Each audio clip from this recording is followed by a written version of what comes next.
Muli na namang isinangkot si dating Pangulong Rodrigo Duterte at ang kanyang dating presidential advisor at malapit na kaibigan na si Michael Yang sa operasyon ng ilegal na droga base sa testimonya ni Jade Pilapilse, asawa ni Alan C. na itinuturong may-ari ng sinalakay na warehouse sa Dumoy, Davao City noong 2004. Sa kanyang sinumpaang salaysay na isinumite sa pagdinig ng House Quad Committee, sinabi ni Jade Pilapilse na ang pagkakadiskubre ng mga otoridad sa Shabu Lab sa Dumoy ay natulong sa misteryosong pagkawala ng kanyang mister na si Alan C. na itinuturong may-ari ng bodega kung saan natagpuan ang Shabu Laboratory at ang 300 million pesos na halaga ng ilegal na droga. Sa kanyang paglutang halos mangyak-nyak na lamang si Jade Pilapilse nang isilaysay niya sa Kongreso ang mapait na kanyang sinapit sa loob ng rehas nang makulong siya ng 20 years. Isiniwalat rin niya ang di umano'y tunay na koneksyon ni Michael Yang at ni former President Rodrigo Duterte sa ilegal na droga. Sa kanyang mga pahayag, mararamdaman mo ang mabigat ng kanyang pakiramdam nang muli niyang binalikan ang kanyang nakaraan. At ito ang kanyang matinding revelasyon. Panuurin, pakinggang mabuti at kayo na ang bahalang humusga. Ngunit bago tayo magpatuloy, huwag kalimutang i-like, share, subscribe, and click the notification bell for more updates and for more upcoming videos. Maraming salamat! Sabi nyo, nung December 31, 2004, ay tinawagan po kayo ng asawa nyo, si Alan C. Opo, Your Honor, kasi nga, nag-usap kami na magkita. Anong na pag-usapan nyo? Tinawagan niya po ako kasi supposedly nga magkita kami sa SM dahil ipapasyal namin yung anak namin. Nagkataon po na tulog siya nung mga 3 p.m. Kaya sabi ko sa kanya, mamaya na lang kasi tulog yung bata. Kaya hinintay ko na magising yung anak namin. So siguro mga 5 p.m. Ilan po ang anak nyo? Isa lang po. Okay. Tapos, nung 5 p.m. kaya Lalaki siya, lalaki. babae po. Ilang taon na siya? Actually, nung iniwan ko siya, 3 years old pa lang. So, 20 years na po ako, 23 na po siya. Okay. Nasaan po siya ngayon, yung anak niyo? Nandito po, sa Manila po. Sa Manila. Okay. Nagpunta pa kayo sa SM? Opo, pumunta po ako mga 5, alas 5 na po ng hapon. Nagmadali ako kasi nga 5 p.m. na yon. Tapos, nung pagdating ko sa SM, nalaman ko na mga 6:30 mag-close na pala.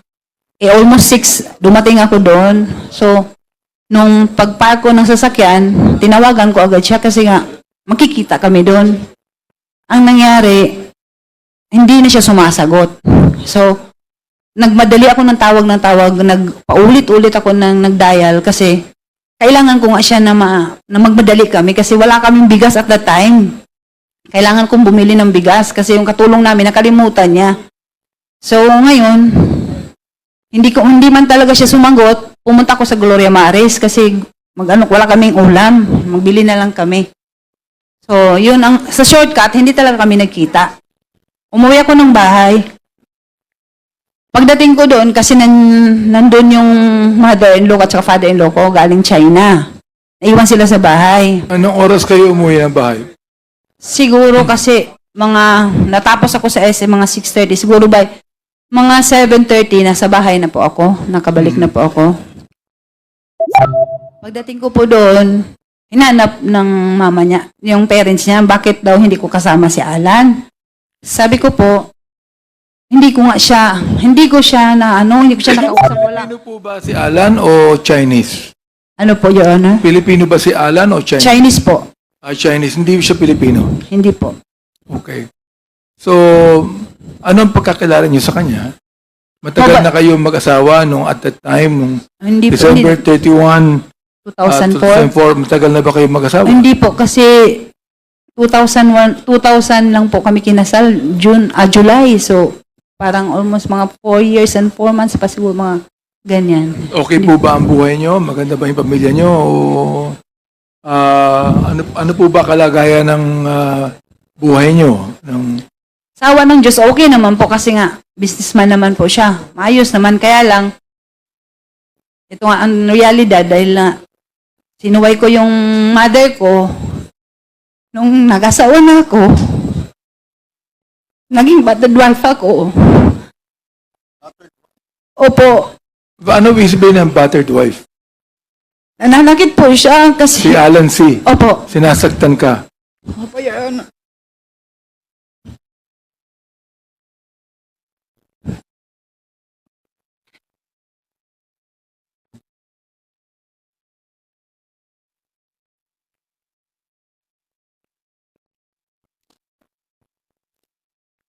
Siguro nga ito yung pinaka-biggest mistake na ginawa ko sa buong buhay ko. Kasi sa pag-disobey ko sa parents ko, Pero kahit sinasaktan ka, mahal mo pa rin yung asawa mo.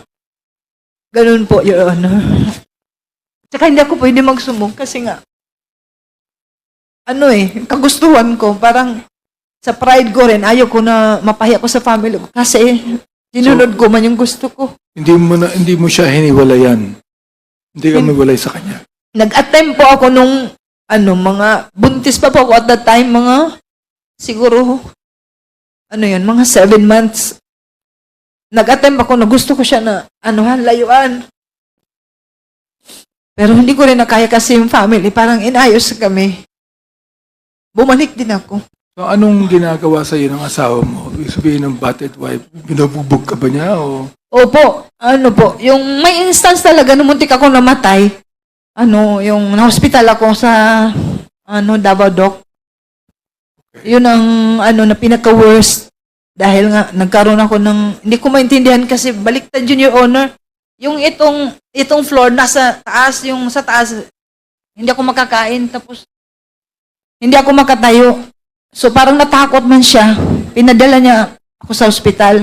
Pinatingnan niya ako dun sa, yung neurologist ba yun, parang, yun, tapos, Yung ba'y ginagawa niya palagi o ilang beses niyang ginawa sa iyo mula nung kinasal kayo? madalas po, Your Honor, ang nakakaalam po yung, one time talaga kasi yung mother-in-law ko, minsan nagbakasyon na yun sa amin, nakawitness siya nung sinasaktan ako. Yung mama niya talaga ang may alam. Napapagalitan naman siya, pero siguro walang yung mama niya kasi mamagawa yung matanda. Ang nabanggit mo sa iyong sinumpaang salaysay, ng 9:30 ng gabi, ikaw ay pinuntahan ni Mayor Duterte. Opo, Your Honor. Kilala mo ba siya? Kilala ko siya as mayor nung time, at the time po na nangyari po ito. Kilala ka ba niya? Hindi ko po alam kung kilala niya ako kasi never po kami na... It's your first time na makita mo siya. Opo. Okay. So, ibig sabihin, magkaibigan yung Mayor Duterte at that time at si Alan C. Hindi ko po alam kung friends sila kasi hindi ko naman po nakita. Never ko po na nakita si Mayor Duterte at saka yung asawa ko. Mhm. Hindi ko yan sila na... Ang sabi niya sa'yo, na galit siya sa asawa mo. Opo, nung pumunta siya, yan. Kasi hinanap niya. Tinanong ko siya kung bakit. Ang sabi niya, basta galit na galit ako sa asawa mo. Hindi niya sinabi ang dahilan kung bakit.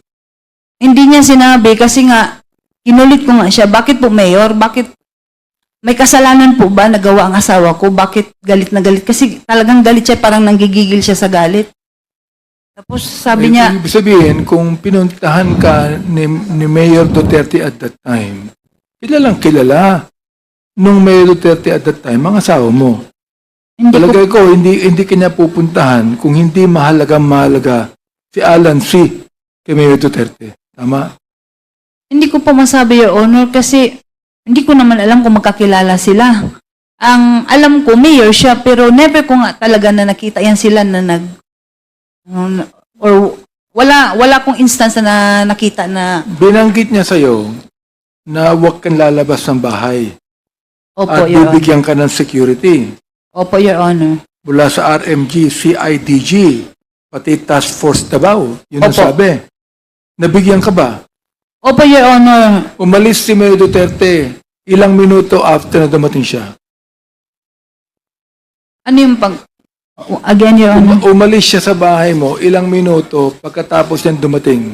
Dumating siya ng 9:30, umalis siya ng anong oras? Madali naman lang po yung pag-uusap namin kasi nagtanong lang siya. Nag-usap kami dahil nga, Friday kasi hindi ko yun makalimutan kasi Friday, magsa-Sabbath day na po ako pagka following day. Supposedly doon po yung Sabbath service namin sa Eden, yung resort doon sa Davao. Yung sinabi niya sa akin na huwag kang umalis kasi babalik ako sa'yo bukas. Huwag ka muna magpunta So, doon. nung umalis siya, Miss Jed, dumating yung mga security. Actually, nung pumunta po siya, Your Honor, marami sila eh. Marami siyang kasama. Marami sila. Kilala mo ba yung ibang kasama niya? Wala akong nakilala kahit isa doon, maliban wala. sa kanya. Wala siyang kasamang anak niya o sino man? Vice Mayor, Kunsel, wala po siyang kasama? Hindi ko, wala talagang nakilala doon. At saka madilim din yun. Yung time na yun kasi mga 9:30 na yun. Madilim yung hindi ko masyado na yung mga mukha ng mga kasama. Pero marami talaga Siya sila. ba yung nagbalik kinabukasan sa pangako niya? Hindi siya nagbalik. Hindi na siya bumalik. O after several hours, binanggit mo na ang isang kaibigan mo ay tumawag sa iyo Nagtawag o po. tumawag sa asawa mo. Anong ibig sabihin nun?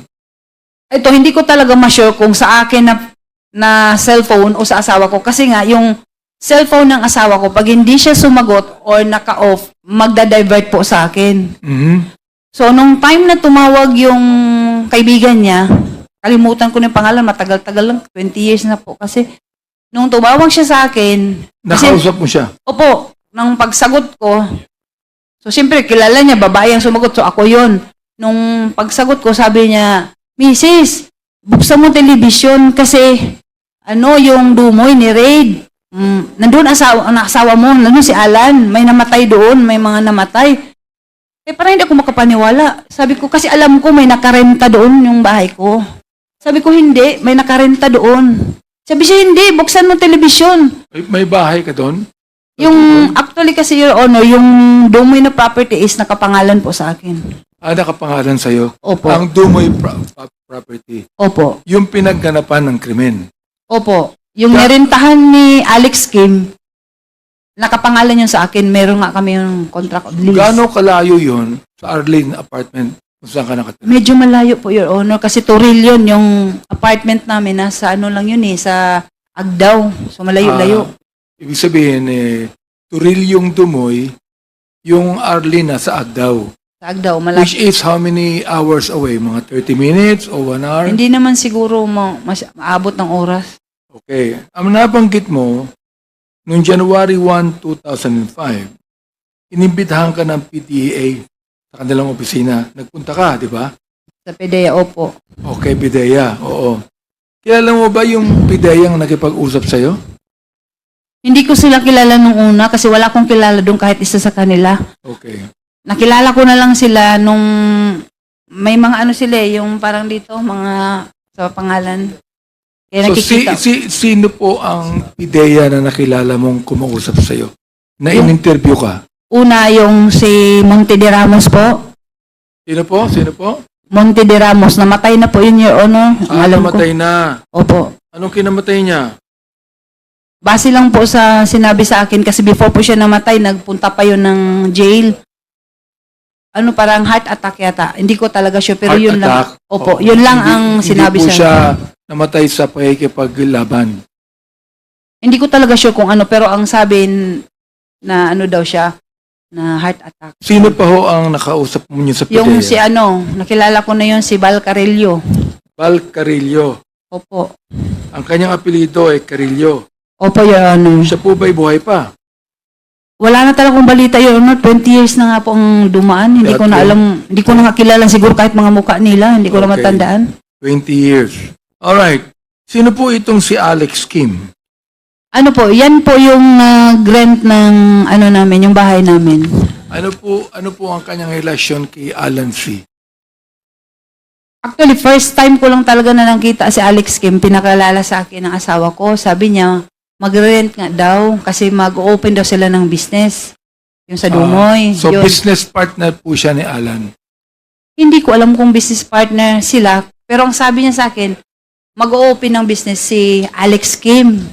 Yun ang sabi niya. Ito ba si Alex Kim ay Chinese din o Filipino? Hindi ko maintindihan yung yung nationality niya, honestly. Kasi nga, marunong siya mag-Korean, marunong siya mag-Japanese, marunong siya mag-Chinese, marunong siya mag-Tagalog. Kaya hindi ko alam kung Korean, Chinese ba siya o ano. Kasi nagtaka nga ako, kaya nalaman ko, kasi nagyabang siya. Salita siya ng Korean, sabi ko, ay, parang matalino siya. Sabi ko, bakit ang dami niyang alam ng mga languages? Marahil kaibigan din ito ng the then Mayor Duterte, si Alex Kim, correct? Hindi ko po alam, Mayor. Hindi ko po alam na si Mayor at saka siya magkaibigan kasi nakita ko lang po si Alex Kim nung pinakilala nga ni Ala, nung asawa ko na magre-rent siya ng bahay. Ito namang si Hong Ming na may-ari ng DCLA Plaza. Ito po bang DCLA Plaza nasa Davao po. Davao Yun. City mismo? Opo, Your Honor. At ang may-ari ay si Hong Ming. Opo, yun po ang pagkakilala ko sa kanya, Hong Ming. Kasi yun ang tawag ng asawa ko, Hong Ming eh. So ito Hong yung ito yung ano yung full name niya? Honestly, Your Honor, hindi ko kilala kung ano talagang pangalan niya. Kasi nga, pag yung asawa ko, sabi magpunta tayo kay Hong Ming kasi nga may display area kami doon sa mga mattresses, yung phone. Hindi kaya itong si Hong Ming ay si Michael Yang din sapagkat si Michael Yang nagsasabing siya ang may-ari ng DCLA Plaza?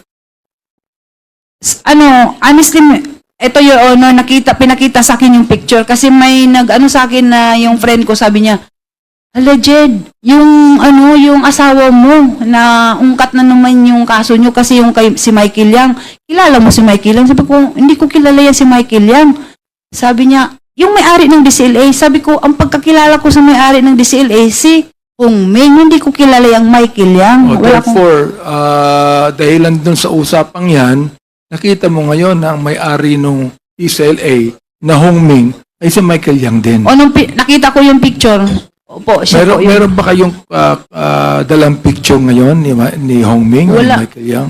Wala po akong picture sa kanya. Pero may pinakita ka sa akin kanina. Pwede Yung bang ipakita natin ang picture ng Michael Yang? Palagay ko, makikita mo kung sino siya. I-flash natin po ang picture ng Michael Yang.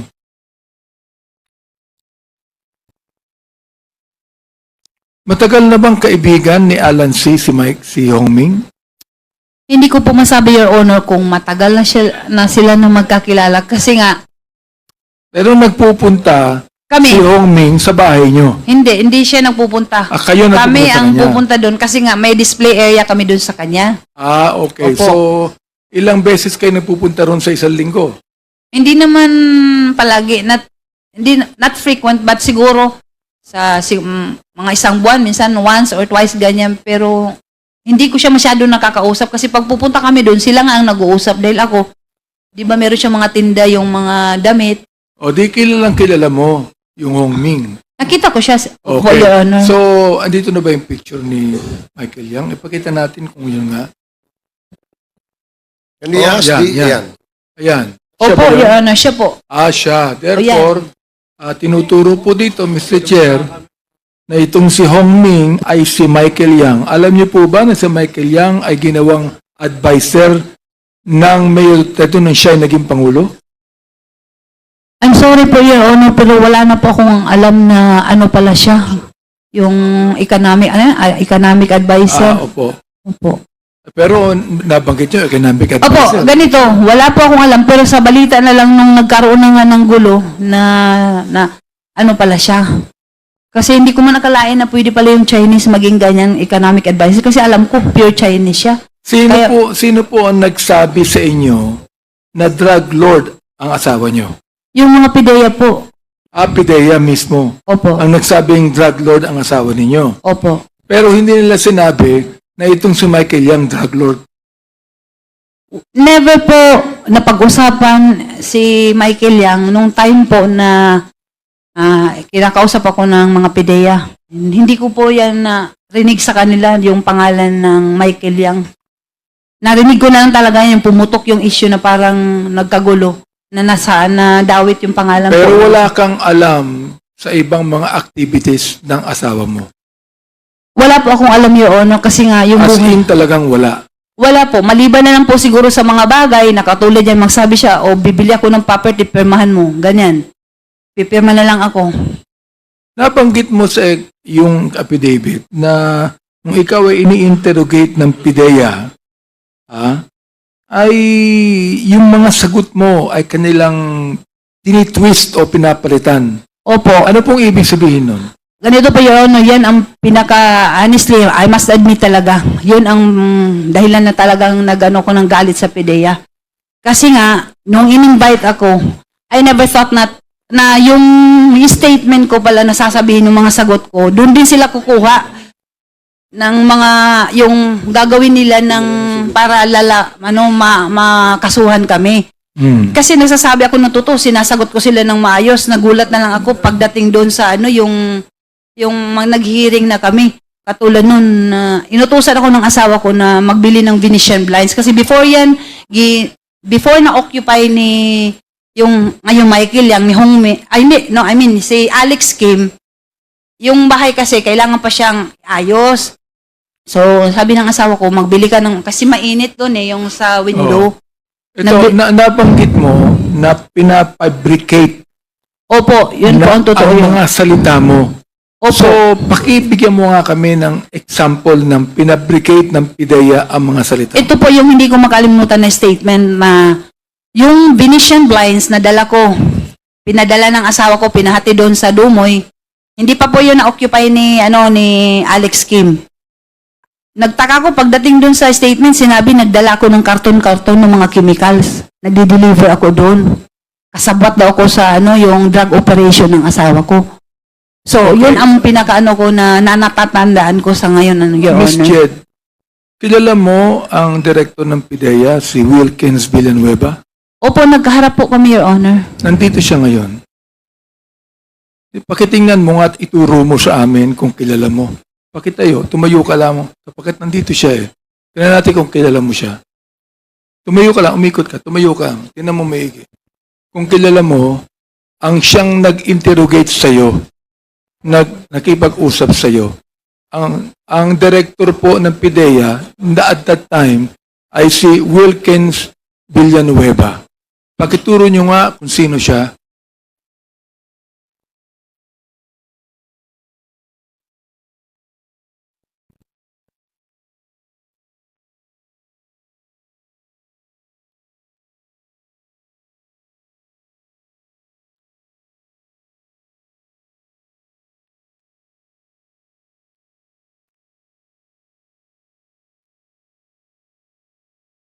Kilala nyo na po siya?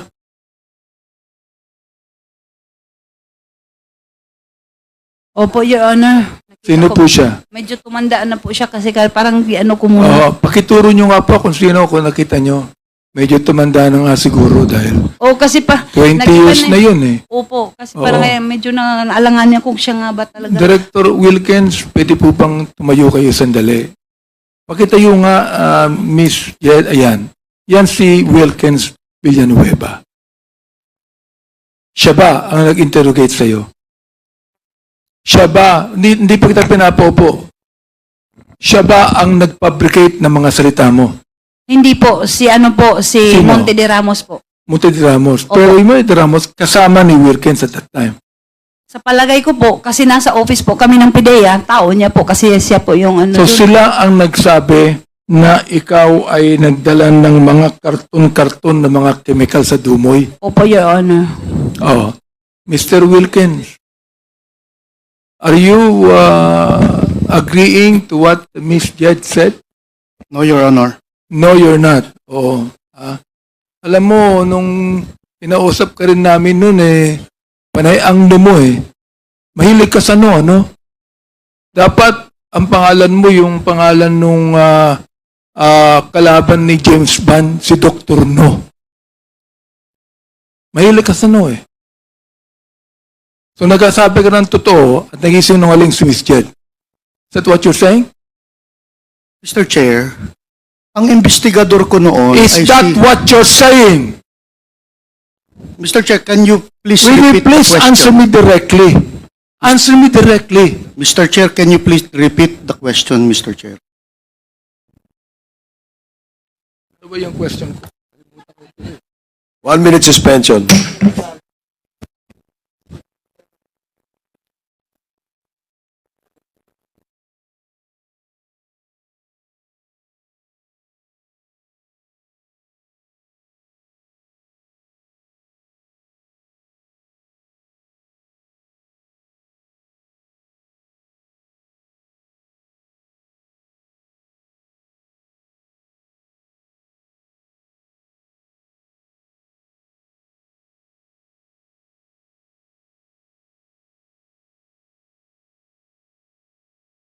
Okay. Hearing is resumed. Naalala ko na. No, talagang tumatanda na tayo, no? Ang tanong ko, is that what you're saying? So, please explain. Thank you, Mr. Chair. Mr. Chair, si Monte de Ramos was my investigator. So, ang sabi ni Jed Pilapil, dinala siya sa PIDEA. Tinanong si Jed Pilapil kung kasama ako doon na nagtatanong. Hindi siya sigurado, Mr. Chair, pero she presumed na naandun ako dahil nasa opisina ako. While in fact, wala naman siyang knowledge na naandun ako actual doon sa nag-investigate si Monte de Ramos, Mr. Chair. Tama ba yun, Ms. Jed? Your Honor, pwede po i-correct ko lang po yung statement. Kasi ganito, di ba tinanong niyo po ako kung si Wilkins Villanueva po ba yung nagtanong sa akin. Sabi ko po sa inyo, hindi po siya si Monte de Ramos, yung tao niya, ang nagtanong sa akin. Pero never ko na nagsabi na yung ano ba yung sinabi niya kanina, parang mali eh. Kasi ang sinabi ko po, si Monte de Ramos, tinanong mo ako ulit na Kasama niya. kasama ba niya? Oo. Sabi ko, probably kasi tao niya. Pero wala siya nung time na nag-investigate si Monte de Ramos. Wala siya. Wala siya. Paano mo siya nakilala? Kasi actually, isa siya sa mga sa akin po, nag-interrogate. Aha. Sino po ang nagkaso sa inyo? Ang PIDEA? Hindi ko po alam, pero sila po ngayon nag-file ng case sa amin. Sila ang nag-file ng case sa inyo. Opo, kasi Ano po ang ebidensyang ipinakita sa inyo? actually, Your Honor, Korte. hindi ko po alam kung ano po. Kasi nga, Kapagkat na-convict ka, di ba? Convicted yun ang ka. actually, ayoko na nga sana itong balikan, Your Honor, 20 years ago. Medyo masakit na I was able to forgive sa PIDEA. Kasi parang, kung ano man yung ginawa ng asawa ko, kasi nasira yung buhay ko at saka yung anak ko, I've learned to forgive kahit si Sir Wilkins. Ayoko na sanang balikan to. Sa totoo lang kasi, masakit yung ginawa nila. Ang worst doon kasi nung time na, basta yung, hindi ko maintindihan kasi, yung inquest ba yan na, before yun, nag-waiver pala ako, pina-waive ako ng, hindi ko alam kung lawyer ko, hindi ko rin naintindihan kung bakit, basta ang sabi, mag-waive ako, dahil makasuhan daw sila ng illegal detention, dahil wala nga kaming kaso, sa totoo lang po, Your Honor. O, dahil sa takot ko po, dahil sabi ng lawyer ko, hindi ko daw alam po kung ano yung katotohanan dito. Baka daw madamay ako dito. Sabi niya, magpirma ka na lang ng waiver for safekeeping. Yun ang naintindihan ko. Pero Sabi ng hindi. lawyer mo. Opo. Sino po ang lawyer niyo nang sabi niyan? At that time po, si Atty. Zulueta po. Ano po siya? Saan siya nag-law lawyer? Parang dito Private lawyer po siya? Opo, Your Honor. Okay. Tapos So noon, bakit niya nasabi na pumirma na lang kayo ng waiver? siguro Your Honor, dahil din wala talaga akong alam sa mga ganito. Dahil first time, sa life ko, sa family ko, wala akong mga kaalam-alam ng mga ganyan. Siguro lang, takot din ako at that time kasi nga, sabi niya, wala daw akong alam sa mga katotohanan for safety. Actually, napilitan ako, pumirma ako ng waiver para hindi sila makasuhan ng PIDEA ng illegal detention. So, Mr. Director Wilkin, can you please explain that to us? Inyong kinasuhan si Miss Jed, na-convict po siya at nakakulong ng 20 years. Narinig po ninyo, ang buhay niya ay nasira at wala siyang involvement sa operasyon ng kanyang asawa at pinabricate ng PIDEA ang kanyang mga sinasabi. Ano po masasabi niyo doon? Mr. Chair, 3 months yung surveillance and casing operations ng PIDEA. Si Jed Pilapil-C, siya yung namimili ng mga equipment, freezer, water circulating vacuum pump. Siya yung nagdadala dun sa Dumoy Clandestine Laboratory, Mr. Chair. And then, during the time na doon sa korte, dininay ni Jed Pilapil, nakilala niya si Alex Kim. Mantalang merong mga footages kami na nag-uusap sila ni Alex Kim on a dinner. Mr. Chair, The case has already, she was convicted in court and she was upheld by the Supreme Court. Itong kaso niya, Mr. Chair. So, for 3 months, imposible hindi alam ni Jed at ni Jong Pilapil na involved siya dun sa pag-set up ng laboratory sa Damoy. That's impossible, Mr. Chair. Ano po masasabi niyo ron, Miss Jed? Sabi ko nga po, Your Honor, napatawad ko na po sila. Mahirap na po makipagtalo kay, sorry po, Mr. Villanueva, pero pinaglaban nga namin, kung pwede nga lang siguro, sa Honorable Court na to, ito sa Quadcom, pwede nyo naman po mabasa yung lahat ng ano, kasi yung sinasabi ni Sir Villanueva, na dininay ko si Alex Kim, never po na nag-deny ako sa kanya dahil nga siya yung lessee ng property ko. At nakarecord yan sa court na kami ay may contract of lease. Paano ko sabihin, hindi ko siya kilala. Nagpirmahan kami. Matagal na kasi yung kaya palagay ko wala na yung mga records. Ano po?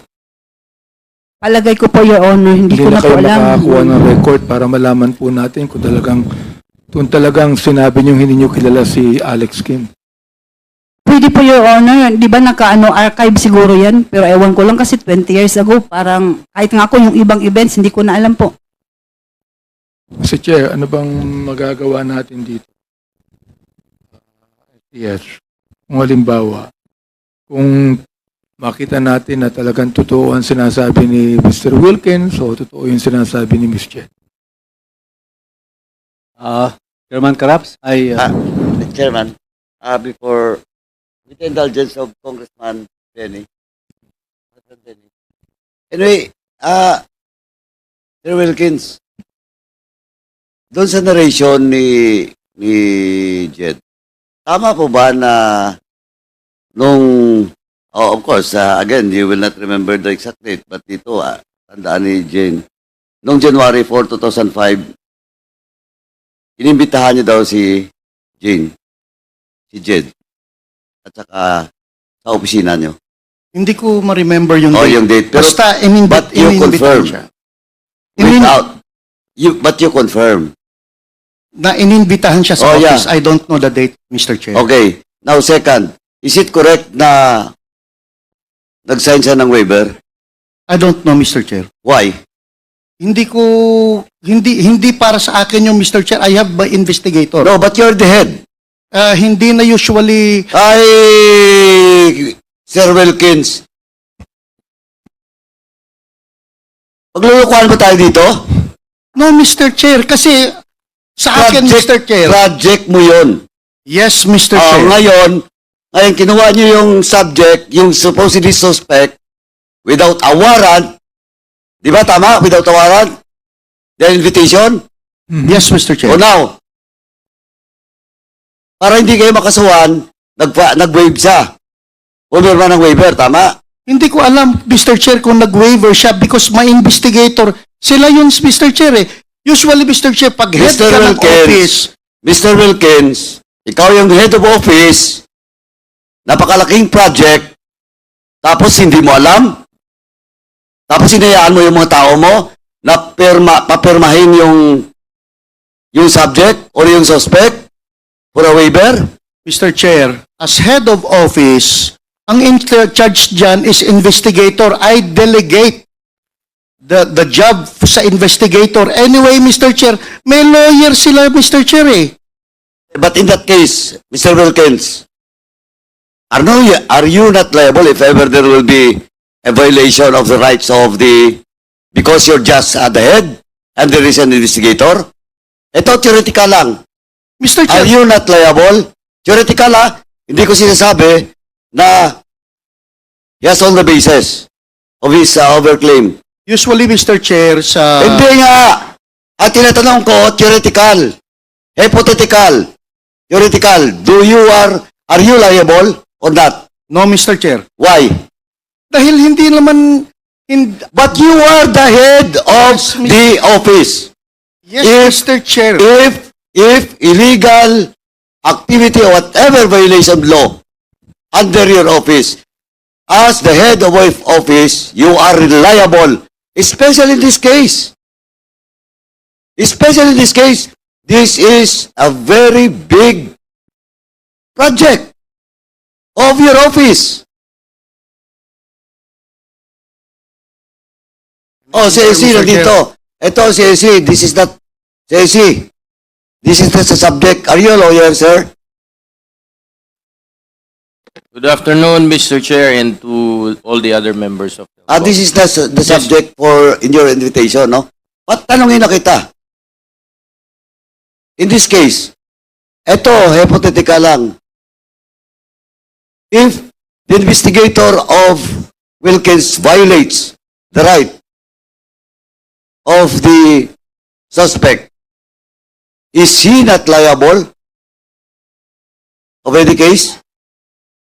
Mr. Chair, there are circumstances that has to be met for the principle of command responsibility to apply to the extent that the principal may be liable.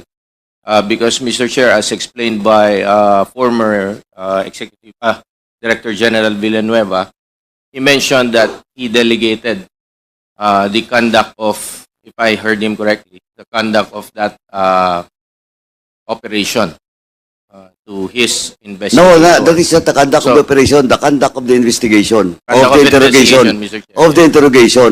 Yes, Mr. Chair. Pero sa project, nandun siya. Directly being supervised by Mr. Wilkins. Like At I'm- inamin niya yan. Well, in fact, nagyabang pa siya dito. That is not a project of a Sheraton, that is my project. And that's in record. Now, in that case, attorney, yes, Mr. Chair. is he liable? Again, Mr. Chair, as I've mentioned nga po, there are circumstances that would qualify Tora po. Paduano, Ah. with the indulgence na lang, attorney. Ang tanong natin is he liable on the basis of command responsibility? Mr. Chair, as I am explaining, there should be qualifying circumstances present in a case for a principal to be liable under command responsibility. There is, Kailangan just like what you've said, that he delegated the authority to investigate, Tumonte de Ramos. Hindi na makapagsasabi ngayon, patay na eh. Palagay ko, namatay siya dahil dyan eh. Mr. Chair, Pangalawa, walang arrest warrant. Is that a violation too? Mr. Chair, if I heard the representation of Mr. Villanueva correctly a while ago, the matter is already decided with finality in the Supreme Court. I would not like to comment on the merits thereof as it may violate our duty as lawyer as far as there is already a decision made by the Supreme Court. But again, with regard po doon sa possible accountability, administrative accountability or liability of Mr. Villanueva as the principal or head of the office during the time of that conduct of investigation, it will all depend po dun sa mga attending circumstances. Because as I mentioned, Mr. Chair, one of the requirements is that the principal should know that there is an irregularity or an omission that was committed, and despite knowing of such irregularity or wrong committed by his subordinates, he failed to take corrective actions on the matter. So The irregularity caused the brokenness of the family actually. Anyway, Miss Jed, nabanggit mo na hanggang ngayon, hindi mo alam kung buhay pa o patay na ang iyong asawa? Hanggang ngayon, hindi mo alam. Yes, Your Honor. Okay. Mr. Wilkins, alam mo ba na patay na si Alan T? Mr. Chair, wala siya doon sa laboratory when the time was when we raided the laboratory, Mr. Chair. So, hindi mo rin alam kung buhay Hindi siya. ko alam, Mr. Chair. Oh, okay. So, ayan. Ms. Jed, narinig mo ang sinabi ni Director Wilkins na hindi rin niya alam kung buhay o patay ang asawa mo. Opo, Your Honor. Actually, kung pwede pa akong magsalita, sabi ko nga, sa 20 years na I was able to accept na God has a purpose. Kung buhay man si Alan C. or patay, gusto ko na sana matahimik na po ito, Your Honor. Kasi nagsuffer na po ako ng 20 years, yung anak ko. Di ba kanina sabi nga ng may decided na may finality na po yung kaso namin. Wala na akong magawa eh. Pero siguro tama yung sinasabi sa Bible na Proverbs 13:23 na for lack of justice there is waste. May waste talaga. Kasi yung buhay namin ng kami, magkapatid. Supposedly, hindi kami nagpapagasto sa gobyerno, sa pagkain, sa rasyon, sa kulungan. Siguro mas productive ko pag nasa labas. Pero sa nangyari, anyway, sabi ko nga, wala na kami magawa. Tapos na eh. 20 years, hindi ganun kadali. Pero with God's grace po, He has a purpose at naging makabuluhan ng buhay ko sa kulungan. At yun ang pinapapasalamat ko. Sana po, bigyan na po ng peace ito kasi parang useless din, Your Honor. Dahil hindi na po maibabalik lahat ng na-damage sa buhay ko. Salamat po sa inyong attitude. Ilan taon pa po kayo sa kulungan, Ms. Jed? Ano? Ilan taon pa po kayo sa kulungan? Nakawala na ba kayo o ano ba? Ang status nyo ngayon? Actually po, Your Honor, as far as I know po, I have already served the maximum sentence po. Kasi nga, with the GCTA po, nagpapasalamat po sa Panginoon dahil nga, mayroon yung bagong yata batas. I was able to avail nung GCTA. So from jail, sa tulong ni God, I was able to maintain yung good attitude ko sa jail until sa correctional. And I am even the trustee mula sa jail hanggang sa correctional. At ito ay pinapasalamatan ko dahil it's a privilege. Privilege lang po ito. And siguro nga, sabi ko nga, may purpose si God. At sa ngayon, to sana, I would like to take this opportunity to speak if I may be allowed by this honorable committee na sana po, mabigyan na po ng pansin yung hinihiling ko na kalayaan, pati yung kapatid ko. Kasi 3 years old pa po yung anak ko, mag-23 na. Ang hirap i-explain sa kanya kung bakit hanggang ngayon nandito pa rin kami ng kapatid ko. Ang iyong kapatid na convict din. Opo, Your Honor. Nasa Dapicol po siya. Kumusta na po siya ngayon? Sa awa ng Diyos nga, Your Honor, both of us, we Wala are, rin din po siyang kasalanan. pareho po kami, Your Honor. I will speak for my brother kasi kilala ko siya. Kumusta yung anak ninyo ngayon? Sa ngayon po, masasabi ko siguro sa tulong ni God, I tried to explain to her na God has a purpose. She must be strong. Sabi ko sa kanya, medyo nasaktan lang siya talaga dahil nga ito sa nangyari ngayon, bakit naungkat na naman ito? Dahil tapos na nga. Tumahimik na nga yung buhay ko sa 20 years sa kulungan. Bakit ito? Pero siguro, baka ito yung opportunity sana mapansin na makauwi na rin kami ng kapatid ko. At para na rin kung okay lang po na.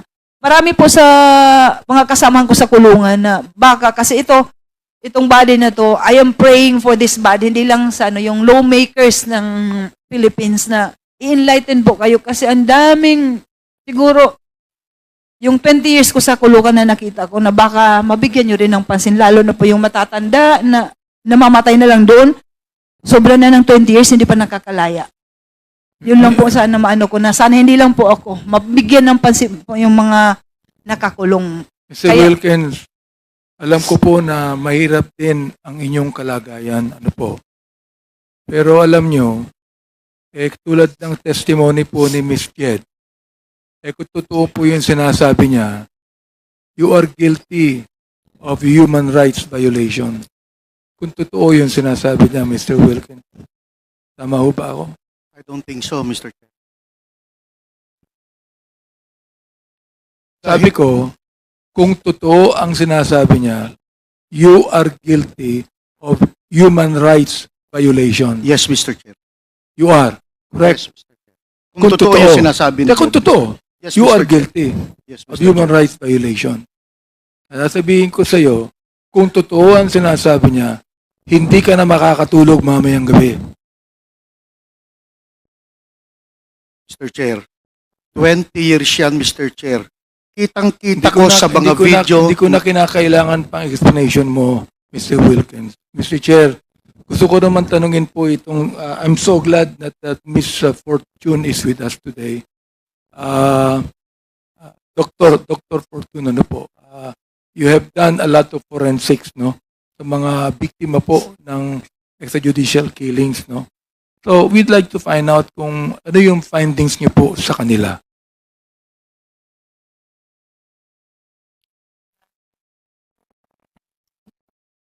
Good afternoon, Your Honors, Mr. Chair.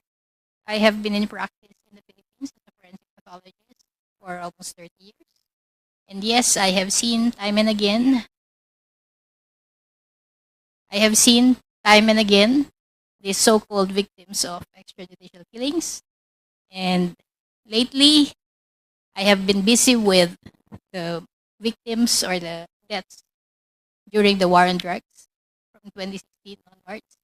I have seen some autopsies, and I am now in the process of examining skeletal remains as well. I have seen other deaths involving, that's it, allegations of drug use even before 2016. I'm still seeing victims of activists, red tag, people, environmentalists, allegedly killed by the military as well. So I have seen Dr. Fortune, how many victims have you autopsied so far as the war on drugs is concerned? autopsied. This was 2016 to 2019. I saw about 30 cases. 30. Exhumations, 2016 onwards, we have been exhuming because it's been 5 years. And they were buried in public cemeteries, and the families could not afford extending the lease. I have been doing this with AJ Kalinga Foundation through Father Flavi, and some other parties have approached me. So in total, I have seen 114 exhumed cases. Dr. Fortune, in all of those that you have autopsied, ano po ang findings nyo? For example, like they have been killed. Nanlaban po ba sila o they were just killed without even, lumaban o talagang nanlaban? In all of these cases, the best is you do homicide investigation, which is basic, which generally had not been done in the shootings. You would want to, what we call, reconstruct the shooting. What is the body saying, the victim, the dead victim, the other evidence, the scene, versus, as you say, what are the allegations of those who are living, those who did the killing. And in many situations, I am not able to do this because I just see the body already embalmed, sometimes examined, autopsied, with very little crime scene information. I don't have the clothes, I don't have the bullets, although some I have seen. In other words, I am not able to work with a team, which is how it should be. But in answer to your question, nanlaban ba sila o hindi, sometimes it is obvious that these people are restrained. So there are marks of restraint. And What do you mean restrained, Dr. Fortune? They are cuffed. Okay? That's one. And this... Were they tortured first before they were killed? The word torture implies that they were made to suffer before they were killed. We don't necessarily use that in our final determination, but well, I have seen some with injuries that were apparently before they were killed, but this is a case very memorable to me, but not necessarily involving drugs. This was Mr. Randall Echanis. So, but the issue again of did they fight back? and therefore they had to be shocked. That is very common statement of police. In fact, there seems to be a template of how they had to fight back. But you know, if you look at police procedures in other countries, the police are not supposed to kill. And if they do, there should be a very science-oriented, objective, independent investigation, which doesn't happen here. Again, back to your question, did they fight back or not? I have seen some cases with apparent what we call defense-type injuries. Sometimes the bullet is still embedded here, or you have through and through gunshot wounds. I'm seeing that. I saw that in some of my autopsies and in some of the skeletal remains I am examining. But really, how do you determine what happened? It's totality of evidence, and unfortunately, many times I do not have access to that, Your Honor. Thank you very much, Senator Fortune. I think that, Mr. Chair, the others would have some questions. Thank you very much. Thank you, Chairman Abante. DSJJ would like to ask questions, and then we follow the list. First to interpolate is Congressman Rog Gutierrez. So before Congressman Gutierrez, DSJJ Suarez, you are recognized. With the indulgence of Congressman Gutierrez.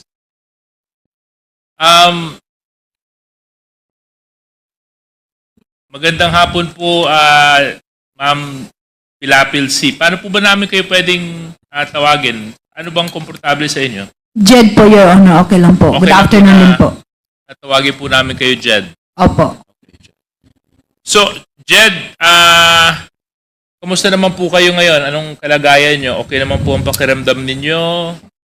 Sa tulong ng Panginoon po, Your Honor, okay naman po ako kahit wala po akong tulog. Kasi madaling araw po yung biyahe namin kanina. So, kanina nabanggit mo, kasalukuyang kang nakakulong. Yes, Your Honor. At ilang taon na po kayong nakakulong? Mag-20 na po by January 4 po. But you said that you might be able to be set free due to good conduct. Tama po ba yun? If God will permit, Okay. mapapasalamatan ko po yan. Well, definitely God is just. Thank you, Your Honor. So that's one thing that we can be sure of. So, ano po ba ang kasong hinabla sa inyo? Section violation of RA 9165, Section 8 and 10 po. Okay. Can you just better educate the public? Ano po ba ang in layman's term itong nabanggit niyo pong kaso? Honestly po, hindi po ako lawyer, no? Pero I'm learning a lot in prison. Dahil po sa pagkakulong ko, minsan nalalaman ko na tuloy kung ano pala yung mga ganito, ganyan. Lalo na po sa Republic Act 9165 nga. Dahil being a trustee, I'm learning also dahil nga minsan nakakaano din ako, nakakatulong yung inuutosan ako ganyan. So, as far as I know po, yung Section 8 is, ito po yung manufacturing po ng yung shabu. And then yung Section 8 po, ito po yung parang possession ng paraphernalia ba yun, mga equipment, yun po. So, ang sinasabi mo sa akin, sa kulungan mo lang nalaman. Opo, ito po yung isa sa mga parang good na na-learn ko sa Revelation. kulungan. So, ang ibig mong sabihin, naikulong ka sa isang kaso na hindi mo alam? Exactly po, Your Honor. At sino po ang nag-file ng kaso laban sa iyo? Hindi ko po alam kung PDEA ba o ano kasi yung nalalaman ko po Republic of the Philippines versus JEDC pero kaya hindi ko alam kung sino talaga ang nag-file sa amin.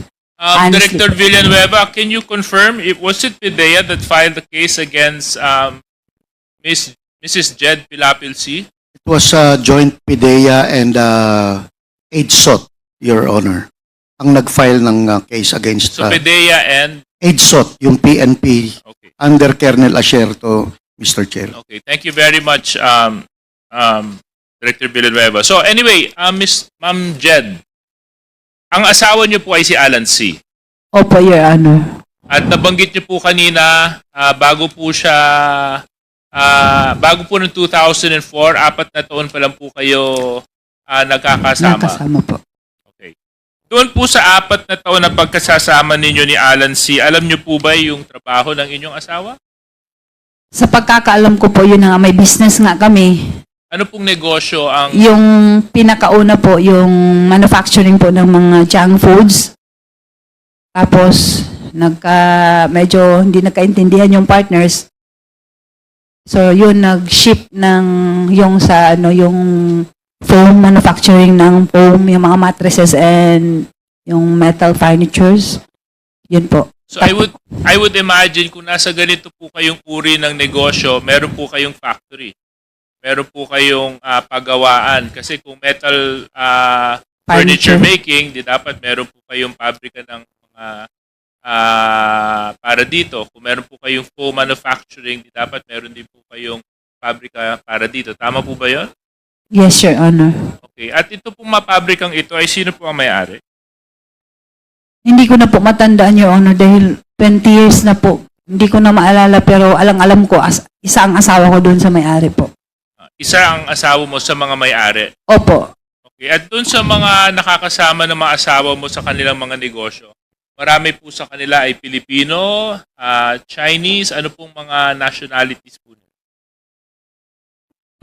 Kasi yung sa una, Filipino-Chinese, tapos yung sa pangalawa yung sa foam, hindi ko sure yung isa kung Chinese ba siya na pure, kasi magaling din siya magtagalog yung accent niya, parang Pinoy na rin baka, hindi ako sure. Pero yung isa parang Chinese talaga yun. So but you would confirm, base dito sa affidavit mo, na ang foam business ninyo ay may display area sa DCLA Plaza, tama? Opo, Your Honor. Okay. Tapos, at nabanggit nyo rin po dito sa inyong affidavit na ang kilala nyong may-ari ng DCLA Plaza ay si Hong Ming. Tama? Opo, Your Honor. At kanina po, you positively identified Hong Ming to be the person in the photo, which we also know is Michael Yang. Tama? Opo, Your Honor. Mr. Chair, the reason why I want to emphasize this point is if you remember, when we presented the matrix on Pogo, the DCLA Plaza was also mentioned as the same shopping mall to be owned by Michael Yang. The same DCLA Plaza which was used to be a front for drugs and other illicit activities located in the city of Davao. So anyway, ma'am, nabanggit nyo na ito nga si Hong Ming. And may I also emphasize, Mr. Chair, na itong pong si Michael Yang goes by the name of Hong Ming as well because this serves as his Chinese name. So anyway, Ma'am Jed Pilapil, kabisado niyo po ba ang Dumoy sa Davao City? Honestly po, hindi ako masyado kahit nakatira po ako ng Davao City. Hindi ako masyado familiar. Nalaman ko lang po yung Dumoy, nung binili ng asawa ko, tapos pinalinis yung area, kasi may mga expired juices, siguro yung may-ari before, nakalimutan ko na nga yung pangalan niya. Yun lang ang mga instances po na nakapunta po ako ng Dumoy. So ano po, kasi syempre marami po sa atin at dun sa mga nanonood, gustong mailarawan sa kanilang isip kung ano ba itong Dumoy. Ano po ba itong Dumoy? Is this a factory? Is this as a place in Davao? Can you further explain kung ano po itong Dumoy na ito? What I know po, Your Honor, it's a place, parang part ng Davao City. Dumoy Torel. Para siguro, hindi ko sure kung barangay ba itong Dumoy o ano. Kasi Dumoy Torel, sa Torel kasi yan,